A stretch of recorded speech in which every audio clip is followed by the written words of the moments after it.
ക്രിസ്തു യേശുവിൽ എല്ലാവർക്കും ഒരിക്കൽ കൂടെ സ്നേഹവന്ദനം അറിയിക്കുന്നു. ദൈവ തിരുനാമത്തിന് മഹത്വം. വെളിപ്പാട് പുസ്തകം 2-ാം അധ്യായം അതിൻ്റെ 17-ാം തിരുവചനം. ആത്മാവ് സഭകളോട് പറയുന്നത് എന്തെന്ന് ചെവിയുള്ളവൻ കേൾക്കട്ടെ.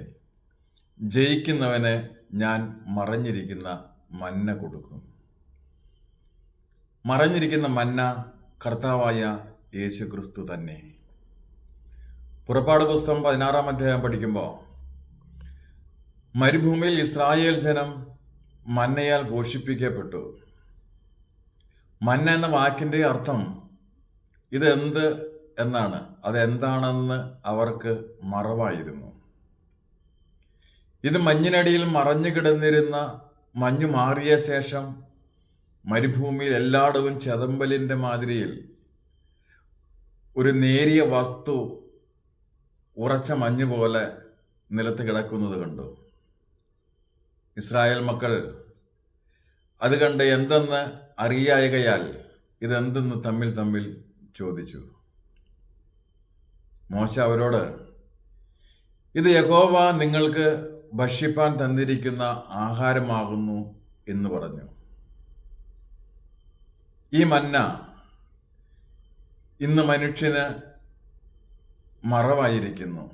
മന്നയുടെ ആത്മീയ പൊരുളായ യേശു ക്രിസ്തു ജീവനുള്ള അപ്പമായി സ്വർഗത്തിൽ നിന്ന് ഇറങ്ങി വന്നവനാണ്. യോഹന്നാൻ എഴുതിയ രക്ഷാസുവിശേഷം 6-ാം അധ്യായം 49-ാം തിരുവചനം യേശു ക്രിസ്തു പറഞ്ഞു, നിങ്ങളുടെ പിതാക്കന്മാർ മരുഭൂമിയിൽ മന്ന തിന്നിട്ടും മരിച്ചുവല്ലോ. ഇതോ തിന്നുന്നവൻ മരിക്കാതിരിക്കേണ്ടതിന് സ്വർഗത്തിൽ നിന്ന് ഇറങ്ങുന്ന അപ്പമാകുന്നു. ആമേൻ. അനാദികാലങ്ങൾക്ക് മുമ്പ്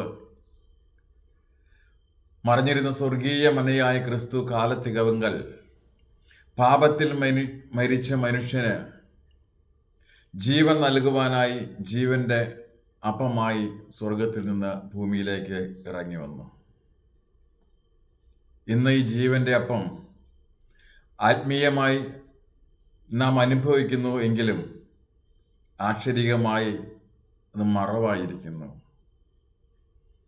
ഹല്ലേലൂയ. പ്രിയപ്പെട്ടവരെ, ജയാളിയായവർക്ക് അഥവാ വിശുദ്ധീകരിക്കപ്പെട്ടവർക്ക് ആക്ഷരികമായി കർത്താവായ യേശു ക്രിസ്തുവിനെ പ്രാപിപ്പാൻ കഴിയുമെന്നായിരിക്കാം ഈ വാഗ്ദത്തം കൊണ്ട് ഉദ്ദേശിച്ചിരിക്കുന്നത്, വാഗ്ദത്തമായി പറഞ്ഞിരിക്കുന്നത്. പ്രിയപ്പെട്ടവർ, നമുക്കും ജയിച്ചു വന്ന് ജയാളിയായി കർത്താവായ യേശു ക്രിസ്തുവിനെ പ്രാപിപ്പാനായിട്ട് സാധിക്കട്ടെ. കർത്താവ് നമ്മെല്ലാവരെയും സമൃദ്ധിയായി അനുഗ്രഹിക്കുമാറാകട്ടെ.